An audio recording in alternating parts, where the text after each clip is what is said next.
Before we get started, here's a quick message from our sponsor with something special for Advent. Do you find yourself scrambling every winter to organize Advent activities for your kids? This Christmas season, Palma Storybooks is releasing a 2025 Advent devotional and activity book that dives deeper than Jesus is the reason for the season. Starting on the first Sunday of Advent and finishing strong with a Christmas Eve scavenger hunt, you will journey through the messianic prophecies, the lineage of Christ, the fulfillment of those prophecies, and the nativity story. The guidebook includes organized scripture readings, coordinating coloring pages, in-home crafts, and recipes. It is recommended that you get one guidebook per household and one coloring book per child. For more information, visit palmastorybooks.com or find them on Instagram at Palma Storybooks. Hello and welcome back to another episode of Come Over for Dinner. I'm Bess Hawthorne and I'm so excited you're joining me today. Today I'm joined by a very special guest. Her name is Lauren Johnson. She's all the way from Central Iowa. She attends a CREC church in Pella, Iowa, and she was recommended by her friend Lizzie. And this is what Lizzie has to say. Whether it's hosting lunch after church or a bigger event, Lauren is prepared and on theme far in advance, making the time feel both effortless, professional, and welcoming. And she manages to be a cheerful and present hostess through it. One of her strong suits is clear communication with attendees that lets you feel like you know what to do. She's also does the baby shower committee for church, and they do a knockout job each quarter, and she says more. So we're going to go all into that and hear especially all of her tips on planning big events, big church events, and more. So welcome, Lauren. Thanks for having me.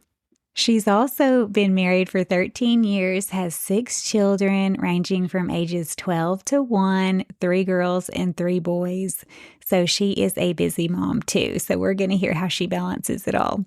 Lauren, tell us a little bit more about yourself and then we'll jump into some of these fabulous events that you host. Yeah, I'm a stay-at-home mom, wife to Army Ranger. He's also a state trooper, so he's busy. We live on an acreage just outside of Pella. I'm 10 minutes away from my parents and one of my brothers. I have other family in the area too, so we're super thankful for that. And honestly, that helps us be able to do the kind of events that we do. We have so much family support. And yeah, we're dipping our toes kind of into homesteading, and that's been a super fun adventure. My oldest son just got 6 pigs, and so we're trying the whole pasture-raised, organic-fed lifestyle for them, and they're super fun to watch. We're also doing broilers.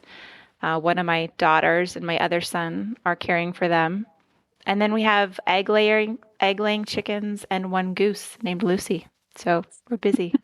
Is the goose friendly? A lot of geese attack you when you get nearby. So here's the thing. Lucy was super friendly until we got our broilers. And now she stays near the broilers. And when we come to feed them, she hisses at us. And I think she thinks they're her babies. That And is so funny. I'm a little heartbroken for her because, at the end of the summer where the broilers are going to go. But I'm also hoping that we get our friendly goose back by the end of the summer. So we'll see what happens. She might be in mourning by the end of the summer, just kind of hang her head. I don't know. The poor thing. That's funny.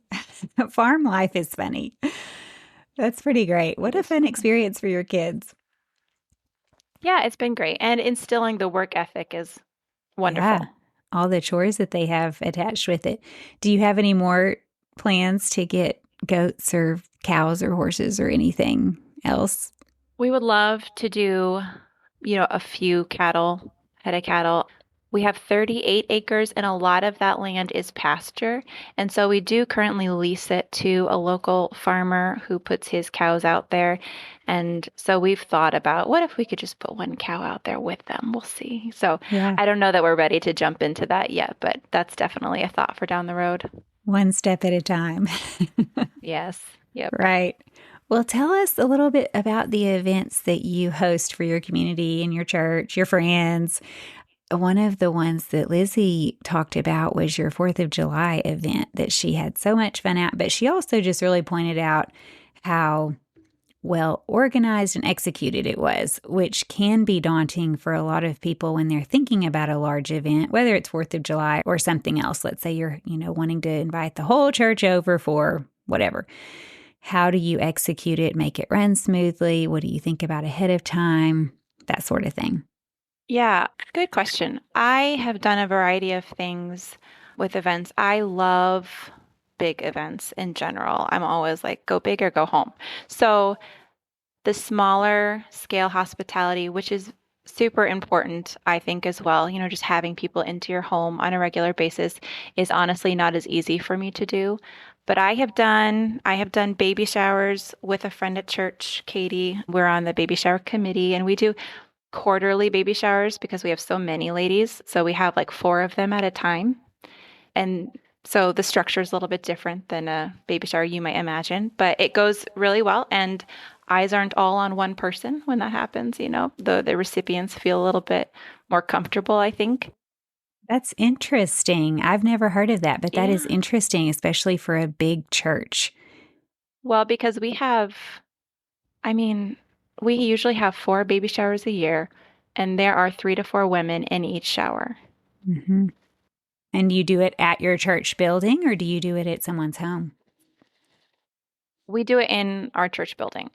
And when we do it that way, like with 4 at a time, we get a bigger turnout. And so each Sure, lady gets more gifts and, sure. more fellowship, and it's really fun. We It's love it. one big massive party instead of having, if there were 4 baby showers in a month, you can't make it to all of them. And sometimes in a big church, I know in our community, there's a lot of babies coming. And a lot of times the calendar fills up. And so you actually have baby showers that overlap. And I know they try to separate it by time. Like, let's say there's 2 on a Saturday, maybe one's from 9 to 11 and the other's from 10 to 12 or something in case you want to try to hit both. But it is true that if you had it all together, that would eliminate the whole problem. Right, exactly. One of my pet peeves with events is poorly attended events. Hmm. I want to avoid that as much as possible, especially if you're Yes, throwing something for someone. sure. So I've done those. I have run our homeschool statewide graduation. I've run our homeschool statewide conference. I do weddings. I've, done like the surprise 30th birthdays for my husband and helped with friends, anniversary parties. And then most recently, we've added to the mix what we're now calling our annual 4th of July party, which last year was our first year, and we had maybe 80 people. And this year we had almost 200. So Wow, we they hope to heard just about what they keep missed going. the year before. Well, we were brave enough to extend our invitation to more people. Okay, gotcha. And you So, did it yeah. on the 3rd this year. Yes, see, I hate poorly attended events. I did not want to compete with the 4th itself. Right. And I did not want to do a weekend, like a Saturday, the 5th, because people are getting ready for church. There are other town events that are still happening sometimes. So we picked the 3rd strategically, and almost everyone was able to show. So it was That's so great. much fun. So big events do not scare you, obviously. I mean, if I had to plan someone's wedding, I would be quaking in my boots and some of the other things you mentioned too.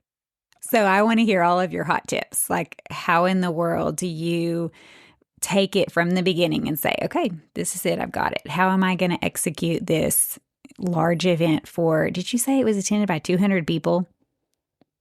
Yeah, the 4th of July party was 200, Okay, so about maybe 180. where do you start? Well, I brain dump.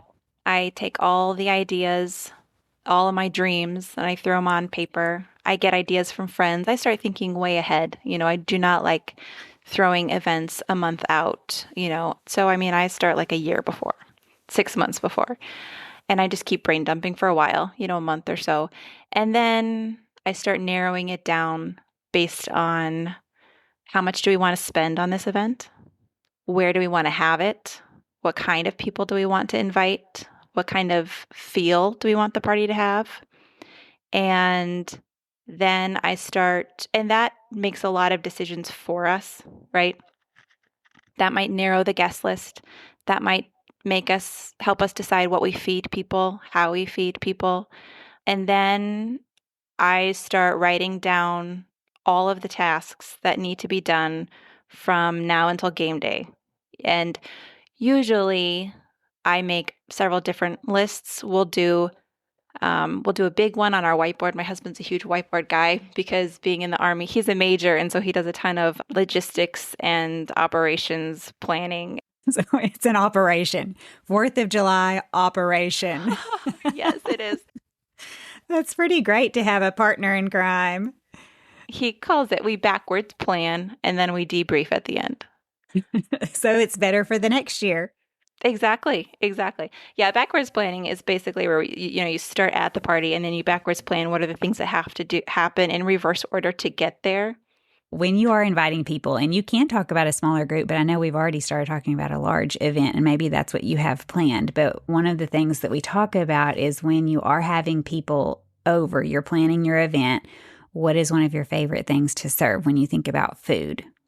Yeah. So if we are doing an everyday hospitality kind of event, like just having someone over for dinner, I actually have found that I love to have 2 or 3 couples or families over at the same time because that helps conversationally. They'll talk to each other while I can like get the food ready and all of the burden doesn't fall on me. So I feel like even in hospitality, larger is easier. But for that kind of event in the summertime, we love to grill meat of some kind, like broths, burgers, steak, and we have fresh fruit of some kind.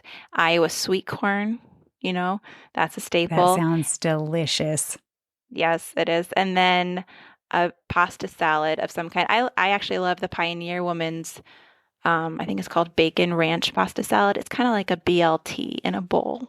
Okay, that It's sounds delicious. amazing. I'm going to have to look that up. I Yeah, love her it's great. recipes. Most of them. I've made Yes. a lot, and she does a great job, but I have not made that one. Yeah. So that's what we do in the summer. In the winter, I do a lot of soup because you can expand it. I love something called French market soup or a sausage bean soup. And I have 2 recipes that I got from a lady who ran a tea room north of me a couple hours. And I worked for her, and she was in her 80s and she was a powerhouse. I mean, up at 4 a.m. to bed at 8 p.m. But she did all the things, the cooking, the sales, the merchandise, the service. And I worked for her and I learned a lot through her. And these were 2 of her most famous recipes. And so we love those for soup in the winter. And then I'll do a salad and bread or rolls of some kind. Do you have a favorite go-to salad, or do you just kind of throw in whatever's in the fridge? I don't know that my favorite would go with this soup, but I love to put fresh fruit on a winter salad. So like pear or apple or mandarin oranges with candied almonds and feta and like a red onion and cucumbers. It's just fresher feeling in the winter. Mm-hmm. That's true. But That's a my great favorite. idea. All of those recipes sound amazing. I will definitely post those on comeoverfordinner.com if anybody wants to recreate any of that. I'm especially looking forward to the soups from a lady who's 80, and those are her favorite go-to. She served them in her tea room. You cannot go wrong with those recipes. And they're better the day after, a couple days later. So those work really well for making ahead and having all your dishes cleaned up and your kitchen cleaned up. I love those sorts of recipes. Yeah. Well, that's a great time saver the day of. Do you have any other shortcuts or time savers that you use when you're prepping for people coming over? Yeah, my husband really loves to keep our everyday hospitality simple and easy so that we can also relax and enjoy our company. And I think that he got this from his mom, actually. His mom is a mom to 6 kids and a grandmother to 18, and she has all of us over regularly, and her motto is keep it simple. It's like in the text thread, the family text thread. Come over, we're just having this, keep it simple. So we'll do paper. We do paper and plastic. We keep our menu simple, obviously. So I'm not cooking foods that are super impressive or take a lot of dishes to make. Just good home cooking and filling. I buy Rhodes rolls for bread. Mm-hmm. Yep. They are delicious and easy. Have you ever done the Pioneer Woman recipe with the Rhodes rolls where you take them from frozen and put them, I mean, they're obviously frozen, but you put them in a cast iron skillet. And if you didn't have one, you could put it in another dish too. But my favorite is the cast iron skillet because it gets really hot and they get toasty on the bottom. But put them in there, and I'm trying to remember if you do it while they might rise first. And then after they've risen, you brush them with butter and sprinkle with some kosher salt and fresh rosemary. They are so good. Yes. It's almost no work. They are so delicious. I'll post a link to that recipe too, but people just go crazy over them because they're all buttery, and then the salt and rosemary makes them taste like they're really homemade. You hate to tell the secret. Well, I started with frozen. Well, that's the funny thing. Everybody, when they come over and they have those Rhodes rolls, they don't know that they weren't homemade, and they'll ask for the recipe, and I'll be like, this is so awesome. You can just go and buy them. Yes. It's a great shortcut, especially if you're having a crowd. It really is. I've cooked numerous pans of those before because I have more than one cast iron pan. I've definitely set out the pans, plural, and takes just 5 minutes, to set it all up. You do it at the beginning of your day and let them rise. I guess depending on how hot it is in your kitchen will depend on the rising time. But then you cook them at the end and you've got some hot buttery rolls. I did that one time for Thanksgiving, and I think my oldest son was maybe 4 at the time. And while I was stepped out of the kitchen, he popped up onto the counter and he put little finger holes in every single one. And so thankfully it was Thanksgiving for family. And so when I arrived, Grandma was like, "Are those William's fingers?" And we said, "Yes." That's pretty great. Yeah. He was adding his personal chef touch. He just needed to Now, I do want to throw participate in really fast. Yes, exactly. I did want to say, just make a note about when we keep it simple, that doesn't mean stingy. My husband, really, it's important to him that we have quality food and quality ingredients and excess food when we host, like abundance. And so we have 3 freezers, and we get half a cow, and he, we'll shoot a deer, and we'll put all of that in the freezers. And this year, Lord willing, we'll have broilers in there too.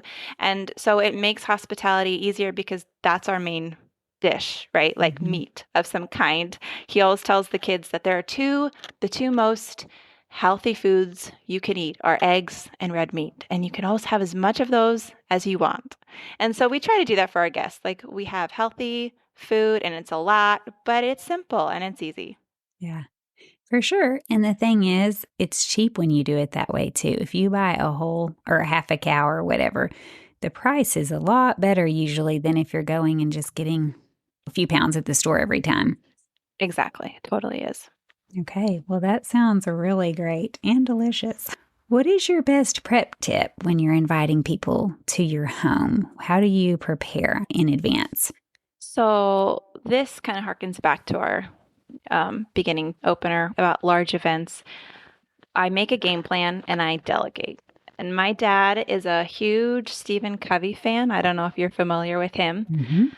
And Dad taught me a lot about time management with Covey's principles. So Covey talks about the 4 quadrants of time management being urgent and important, and that's your do section. And then not urgent but important, that's your plan section. Urgent but not important, that's your delegate section. And not urgent, not important, and that's your obviously eliminate section. So when I'm planning, usually the week of the event, but sometimes it's like the whole month preceding the event, depending on how large the event is, I first make a physical dump list of every single task that needs to be done, and I put time estimates by each one. And then I apply the 4 quadrants method, and I prioritize or delegate accordingly. So obviously, the urgent and important items are first. Then I put the not urgent but important items, and I delegate those, usually to kids. And then I put the not urgent, not important items, and those are eliminated. So, like if I'm doing a wedding and one of the not urgent, not important items might be guest favors. It's like, that's a fun idea, and I'd love to do that, but we might have time for them, we might not, so that's a possible elimination task. Mm-hmm. Urgent and important, if you're planning a wedding, that's your wedding dress. It's like, you got to go get that first. This is top priority. Right, top priority. Move this to number 1 on the list. Yeah. Urgent but not important would be things like setup. I'm Is that sorry, where that you would be delegate? urgent, but not, yeah, that would be things like setup. Like it's not urgent that you do it. Hmm.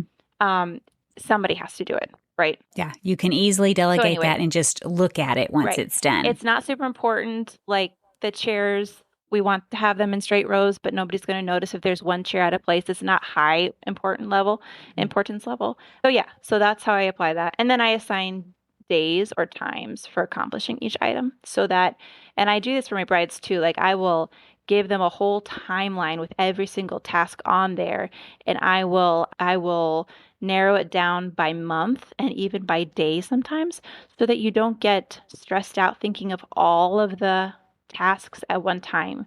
You focus on that day and that day's tasks, and that's your only job that day, your Hmm. your only goal. Because otherwise you can get stuck in a cycle of inefficiency because you're just constantly thinking about all the things you have to do but not making any progress. Hmm. And it can make you very stressed out because you feel overwhelmed with the amount of things that have to get done. But as you're saying, you have all this time to do it, but trying to keep it all in your brain and feel as if there's this pressure to get it done all at once is just unrealistic.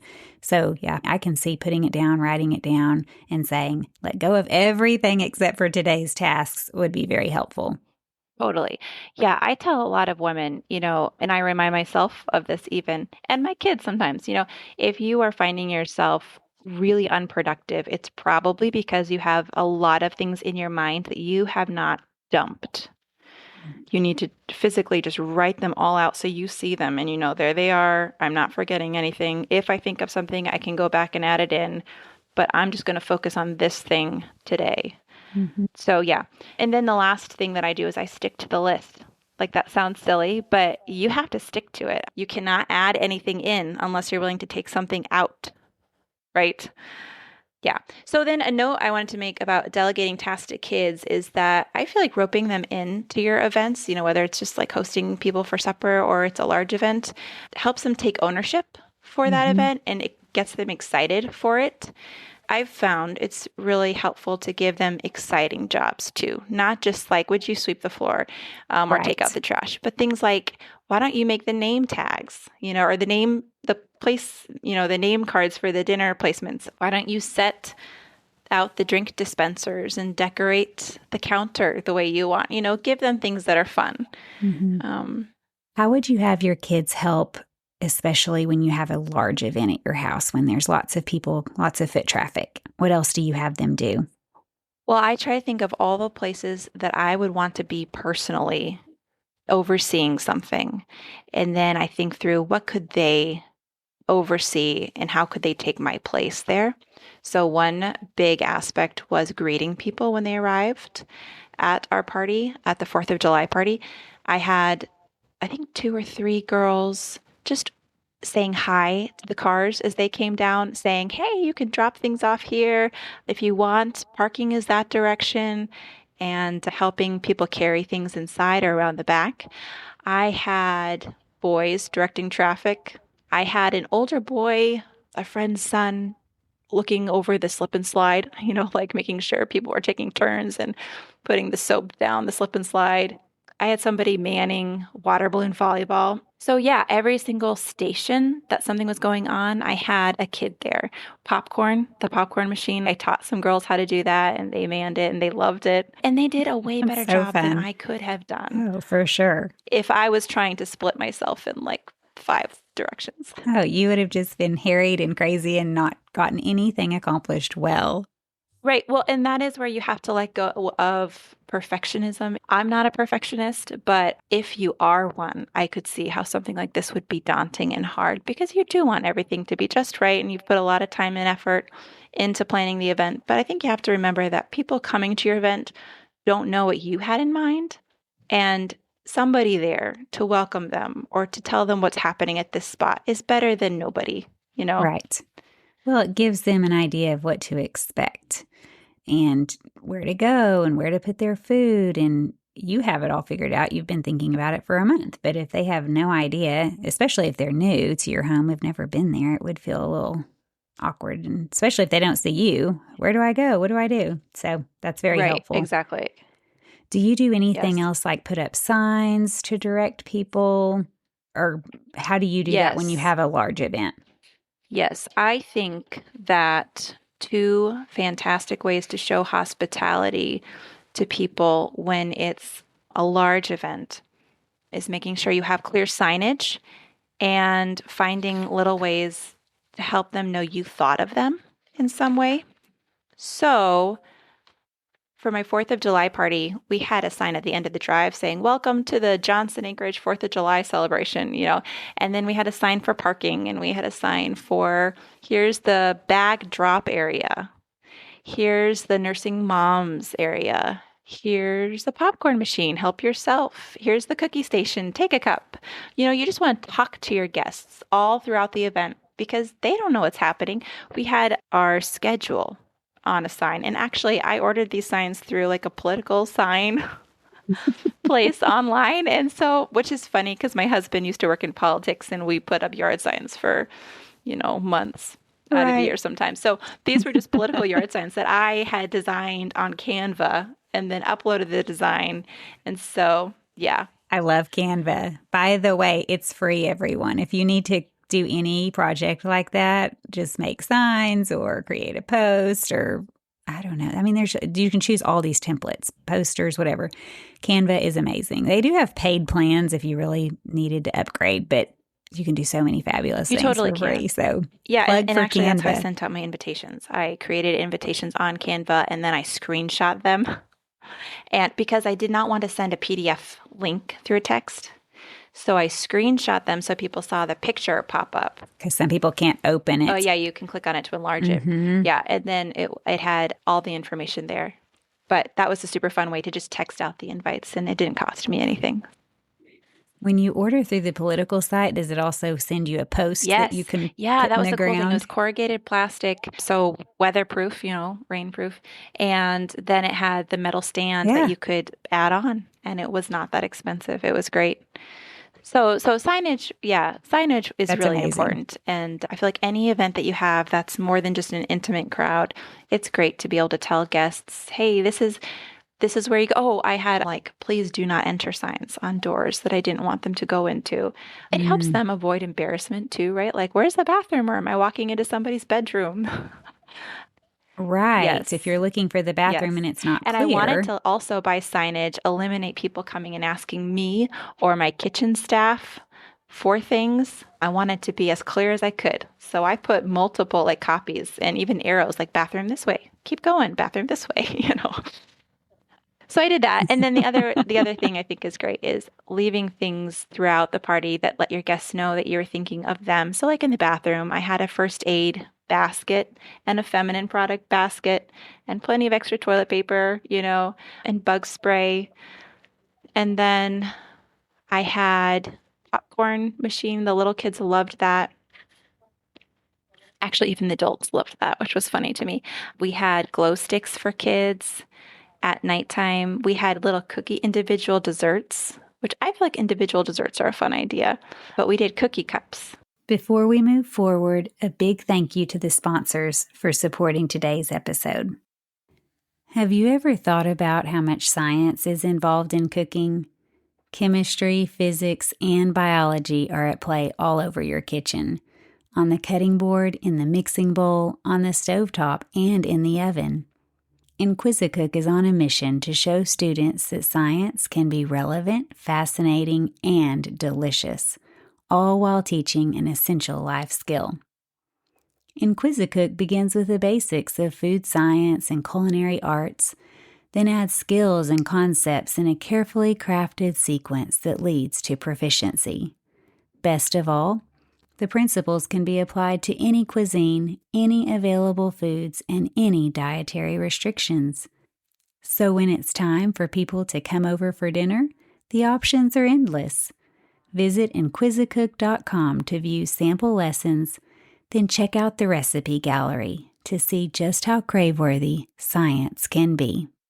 Pure and Lovely Tallow began with one mom's desire to find non-toxic and effective skincare that was safe for her whole family. That's when she discovered tallow, simple, nourishing, and incredibly healing for your skin. Each product is handcrafted in small batches with just a handful of wholesome ingredients, using organic and grass-fed tallow sourced from small Minnesota farms. Nothing more, nothing toxic, just the way skincare should be. Whether it's everyday moisture, calming an eczema flare-up, treating your baby's diaper rash, or soothing hard-working hands, Pure and Lovely tallow is made for the whole family. Check out their whipped tallow, deodorant, lip balms, and more at pureandlovelytallow.com. And because you're listening here, use code BESS for 10% off at checkout. Before we go into that, there was one other thing about the signs that you also put how to donate for next year. Do you want to mention that about a sign that you also put up there? I have to preface this with saying hospitality runs deep in my family. My uncle owns a lake house in Ware, New Hampshire, where my dad's family all grew up, and cousins all around the lake. And he'd have huge bashes there. But he'd say, these things aren't free. It's expensive to throw these kinds of parties. And so he would tell people, Venmo me this much money. Well, I'm not Uncle Mark. I don't want to tell people, Venmo me this much money, So what I did was, I made a cute sign on Canva with my Venmo QR code. And it said something like, hey, are you having fun? Consider donating to next year's event. And then under it, I said, things Jacob nixed this year. Luke Bryan, ice cream truck, and something else. I can't remember what else. But so that it got people excited for next year. Yeah. You're like, hey, she might do more things. This would be really fun. I'll give $20 to this. And so we had that in multiple places. Oh, that's a fun idea, but also no pressure. You're not inviting people saying you can't come unless you've been money $20. Right. Yeah. Which would be a little awkward. Well, and I should say, we provided all the dinner, all the food. We didn't want people to bring anything. We wanted this for moms to be able to just show up and be like, hey, we're here. We had a break from our day. We didn't have to prep anything. Okay, that's incredible. I was thinking you were going to say it was like a big potluck or something, a buffet potluck. Tell me what you made for this event. Well, it was a taco bar, which I've heard some of your other guests mention on the podcast, and it's a great idea. But we had smoked pork, and we had taco meat and in huge roasters, and I had Spanish rice and Mexican black beans, and then all the toppings, you can imagine, and those paper boats and paper products at the beginning of the line. And so we provided all that, and they just grabbed their stuff and went through. We made sure we had plenty, which we totally did. I'm not going to need that much next year. We overshot by a bit, but Your friend said her very favorite was the crock pot of queso at the end. And that's an amazing topping. I actually had a list of all the things that I would need food-wise on my Sam's Club order page, like my cart, for probably a couple weeks. As people were RSVPing, I'd just be like, oh, we need another pound of meat or another thing of queso. And I just keep it going until I was ready to hit order. Yeah. Did you cook everything yourself ahead of time? I mean, do you do it ahead, or how do you do all the food for that many people? I had a gentleman from our church has smoked tons of meat for weddings. And so I actually asked him, I was like, hey, would you smoke all this pork for us? And of course he said yes. And we cooked all the taco meat ourselves. But then the Spanish rice and the black beans, I had no idea how to I actually don't cook a lot of beans or rice, period. So I had no idea, or the equipment to really cook so much rice or beans. So I asked two friends. I was like, hey, you're good cooks. Would you be willing to cook the rice for me? And one of them was like, sure. And the other one said, I'll take the beans. And they brought them the day of, hot and ready to go. And it was awesome. That's amazing. So that's where you actually do some delegation. Totally. I love that. That makes it so much more doable for you. I'm all about delegation. Yeah. Okay, now jump into dessert. You mentioned something about cookie boxes. So my idea came from the Iowa State Fair, which, just shout out, you guys, next year is America's 250th birthday, and Trump has talked about bringing back the World Fair, and it's going to take place at the Iowa State Fairgrounds.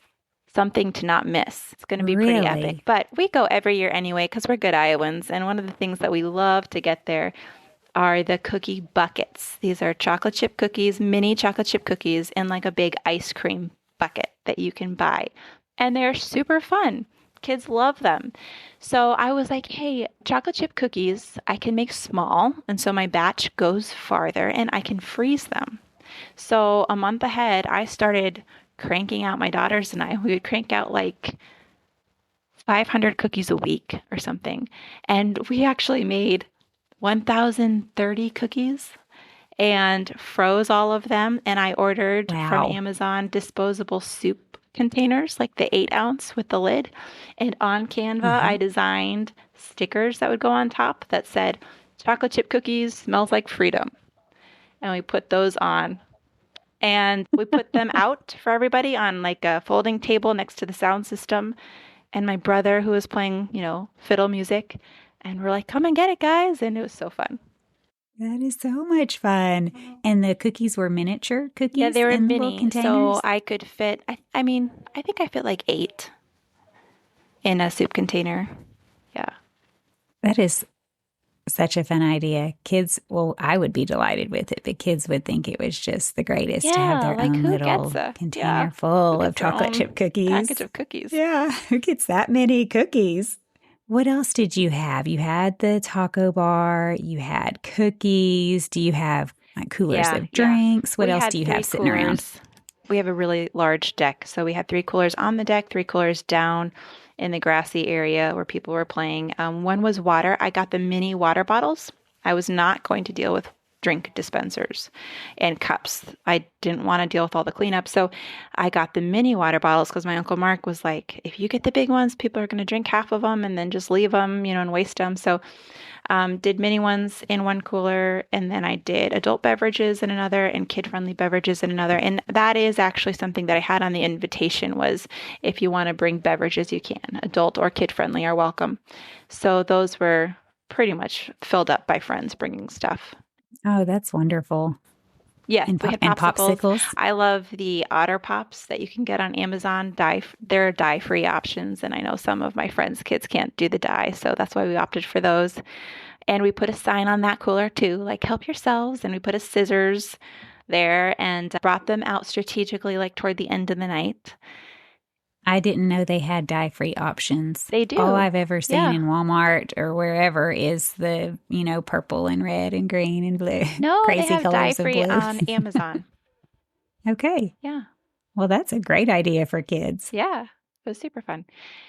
Our order of the evening was the arrival, the prayer and national anthem, which my daughters and nieces sang, and I found like a nice professional sounding instrumental track on YouTube that we played. We had borrowed a really big sound system from some friends for this. And then we did the prayer and the food, and hay rides started. My dad has a Polaris, and we hooked up a trailer with hay bales and stuck little miniature flags on all the hay bales and attached a big flag to the Polaris so it looks all patriotic going up the hill behind our house and back. That was so fun. And then we did tug of war. We did water balloon volleyball and a big baseball game. We roped everyone into that. And my husband emceed the whole thing so we could get group participation because that's one of the hard things with events is you can have a lot of activities going on, but if you don't actually rope people in or be like, this is happening, head over this direction, you might have sparse attendance for that particular activity. But if you really get everybody excited, then you have buy-in, and Oh, you the do. bigger the group, the more fun it is. Yeah. Oh man, and it just felt so Iowa to be playing baseball as the sun was setting. American all around, but we had Absolutely. cornfields, in our view, and so it was just really fun and cool. And then we did as the sun was setting, we brought out sparklers and glow sticks, which was so fun to see. Like you have to buy enough glow sticks so each kid gets like 10 because they look like little glow up bodies running around in the dark and it's so fun and so cute. And then we had a huge fireworks display, which we had help like friends who knew how to set them off, went all the way down to our creek and set them off. And my brother played folk songs on the violin while that was happening. So the Ashokan Farewell and Danny Boy and man, it was just like, this is what else? How does it get more American than this? It was so cool. That's the best 4th of July party I've ever heard of. It was awesome.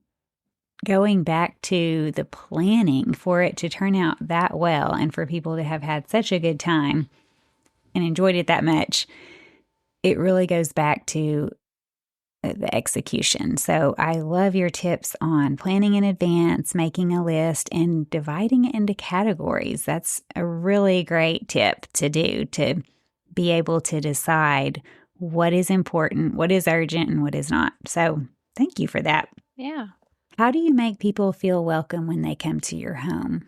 You've already mentioned numerous things, which we could apply to your preparing as well as, just welcoming the guests when they come, your children helping, that sort of thing. But do you have anything else you would add? Yeah, I love background music. I feel like it sets the tone for your event, even if it's just a dinner, and it fills awkward conversational gaps. So any event I plan, even if it's having people over for dinner, I always, always, always have some kind of music on in the background, usually instrumental of some kind.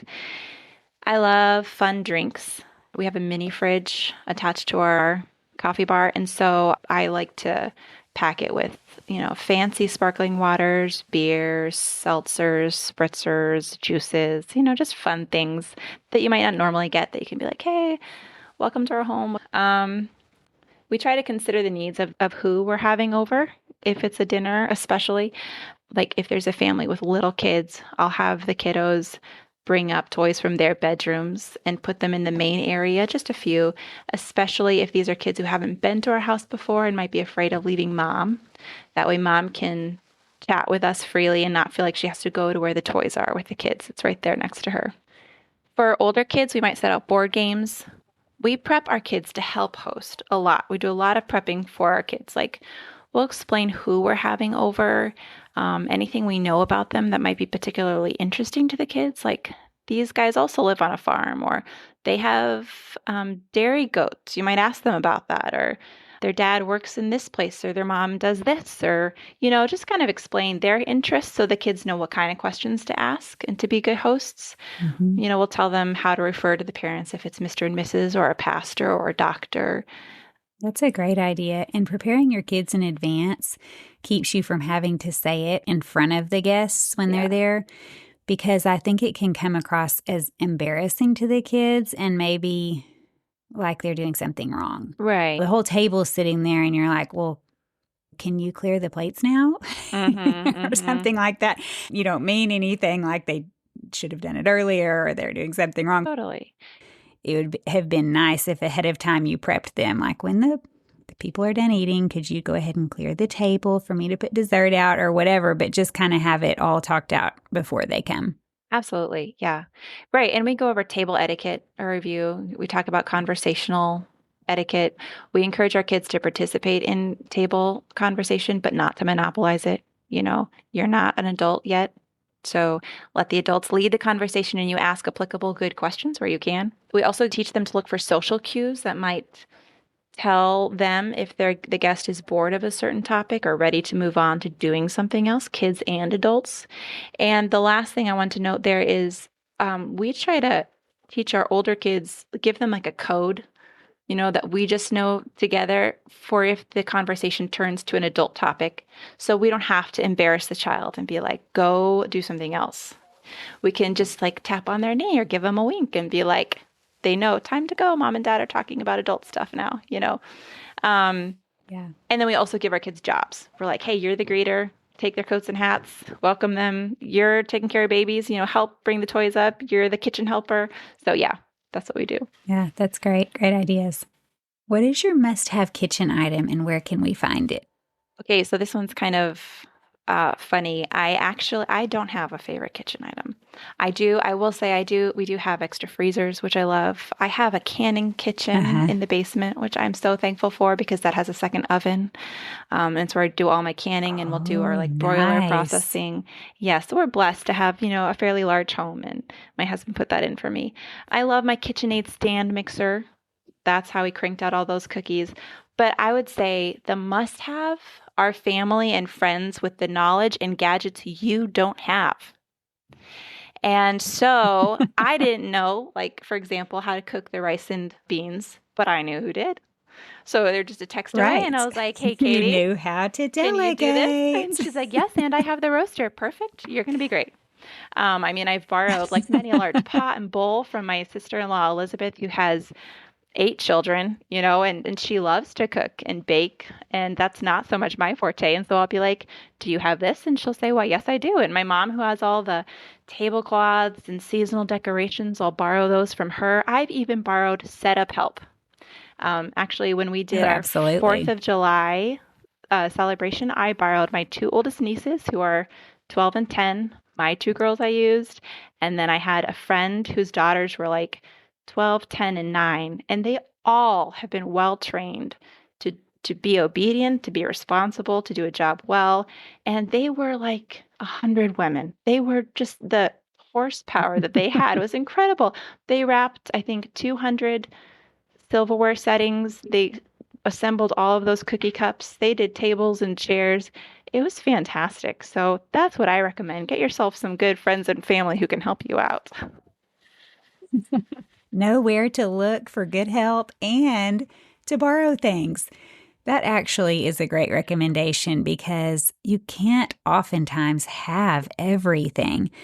Like, for instance, huge turkey roasters times multiple, however many you needed for the rice, the beans, and all of that sort of thing, or seasonal decor, or more chairs or more tables. So, having good friends where you can kind of feed off of each other and say, hey, what else do you have that I can borrow? That's a great tip. Yes, yes. In all of your years of hosting, do you have a story that has come from some of these events, or stories, I should say?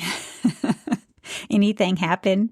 Yeah, I have one that comes to mind. And it's not, I mean, I think it's funny in retrospect, but I'll never forget our 4th of July party 2 years ago. It was our first one that we threw, 2024. I was 6 weeks postpartum with our sixth child. I had pneumonia and I didn't know it. And my husband was about to leave for his annual training with the Army for 3 weeks, like 3 days later after the event. And I remember looking at Jacob, my husband, and being like, it was probably 3 days before the event. And I said, man, I'm feeling so awful. Do you think we should cancel? And he looked at me and he said, Lauren, we've come this far. We can see it through. True Army Ranger style, right? Like, just suck it up, girl. We're going to do it. So everything ended up going fine. We had maybe 80 guests. We had a lot of help. But I feel like that experience helped build my muscle of resilience. Totally. There will be many seasons of life that feel too fast paced, too busy, or even too slow. Like, I cannot trudge through this season. It's just too hard. And I have found over the years of throwing events, of 9 moves in 10 years, of 1 year, I threw my husband's 30th surprise birthday party. I planned the statewide homeschool Iowa conference, and I had a baby in 3 months' time. And the Wow. baby actually was before the conference. So I roped him to my back and I went to the conference 2 weeks later and we got it done. But if we can faithfully obey God one day at a time, caring for the needs of our family, home, and tasks of that day, you just keep your head down, right? And you trudge along step by Mhm. step. You're eventually going to be out of that season and your ability to tolerate hard seasons will have grown. And I remind Right. friends, like, this is why we pray, give us this day our daily bread. Don't look ahead. Hmm. It's just one day at a Hmm. time. And you can ask for grace for those moments, You and you can. pray for grace for those moments and receive grace and strength for the time you need it. And you don't have to worry about tomorrow or the next day. Right, right. Because when you need grace in those moments, you can ask for it then, and He'll give it then as well. Yes, he will. Yes. And to remember that we have the same power in us that raised Christ from the dead. Like, I mean, I don't think that we realize the power, the access to that power that we have through prayer is unfathomable, right? To him who can give and do all more than we can imagine or even dream of, right? To Hmm. him be the glory. And I Yeah. just want to share with you my favorite movie quote that I think of all the time, and this sounds really weird. Actually, I think of it often right before a big event or like the night before Thanksgiving or Christmas when you're like, I'm done. I just want it to be over. I just want to go to bed, is from Rocky. I grew up with 3 brothers. Okay. I have 3 sons. I'm married to an Army Ranger, and I just have to read it for you. All right. Not everybody's going to Okay. appreciate this, but you have to hear this quote. Okay. Rocky says to his son, Rocky Balboa. The world ain't all sunshine and rainbows. It's a very mean and nasty place, and I don't care how tough you are. It will beat you to your knees and keep you there permanently if you let it. You, me, or nobody is going to hit as hard as life. But it ain't about how hard you hit. It's about how hard you can get hit and keep moving forward. How much you can take and keep moving forward. That's how winning is done. So we don't spend time thinking about how hard life is, right? You pull up your big girl pants and you do it. And by golly, next time it's going to be easier. Right. Yes, we have much more resilience than we give ourselves credit for if we just stick to it and keep going. Totally. And not be a wilting flower. That's a great quote. It's a good one to remember, especially when you're in the thick of things, because it can feel overwhelming, but don't let yourself be overwhelmed. You can give into that, or you can choose head down, one foot in front of the other. Absolutely. Yeah. Well, and I think it's okay. Like I also teach my girls this as we navigate emotions and stuff. You know, God gave us all these emotions and you're gonna feel overwhelmed at times and totally fine.